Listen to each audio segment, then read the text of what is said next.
In the 15 years preceding the Civil War, Texas increasingly resembled the rest of the American South. Its economy, social structure, and political culture closely mirrored those of other southern states. Annexation accelerated this transformation by fueling rapid demographic and economic growth. In 1836, Texas's population consisted of approximately 30,000 Anglo settlers, 5,000 enslaved people, 3,470 Mexicans, and about 14,500 Native Americans. Enslaved people therefore accounted for roughly 13% of the non-native population. Over the next decade, population growth was dramatic. By 1846, the white population had risen to approximately 103,000, while the enslaved population had grown to nearly 39,000, increasing its share of the population from 13% to approximately 27%. This growth accelerated in the last half of the 1840s. According to the 1850 U.S. Census, Texas's population reached roughly 200,000, with enslaved people numbering approximately 60,000, or nearly 30% of the total population. By the final antebellum census in 1860, Texas's population stood at just under 605,000, of whom approximately 180,000, again about 30%, were enslaved. Politically, Texas closely aligned with other southern states. Southern-born delegates drafted the state constitution of 1845, which explicitly protected slavery. As elsewhere in the South, the Democratic Party dominated political life. Most newcomers to Texas were Southerners, and they brought with them plantation agriculture and slave labor. Cotton production expanded rapidly. In 1850, Texas produced approximately 58,000 bales of cotton, a figure that rose to more than 430,000 bales by 1860. This growth made Texas one of the nation's leading cotton-producing states. Many migrants were drawn to Texas by the opportunity to acquire land.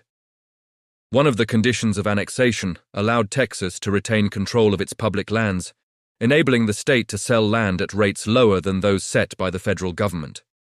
Much of this land was among the most fertile cotton-growing soil in the world.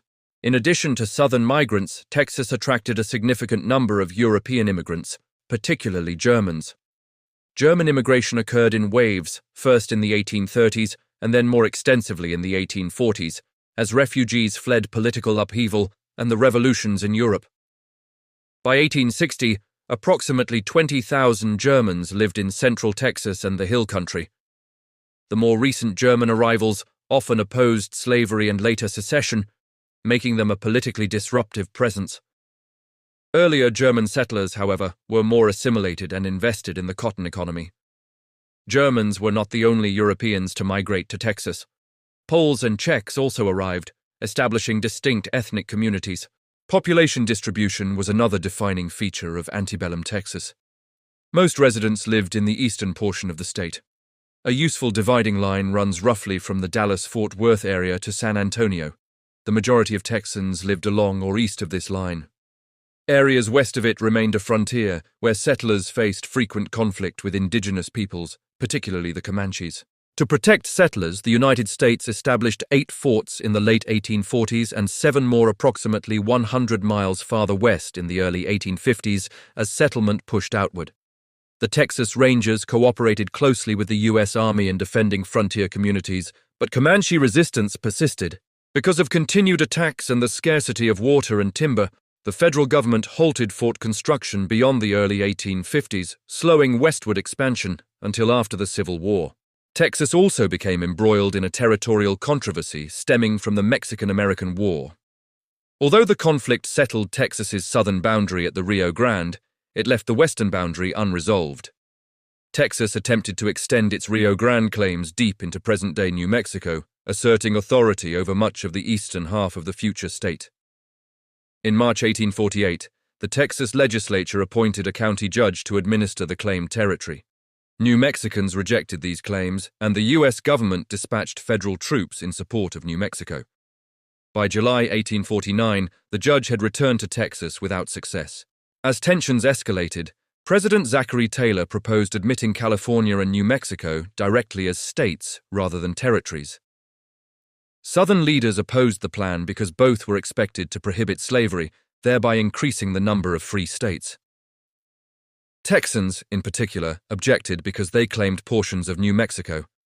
Southern extremists threatened disunion and urged Texas to resist federal authority. In December 1849, the Texas legislature reaffirmed its territorial claims, while New Mexicans prepared to resist incorporation into Texas by force if necessary.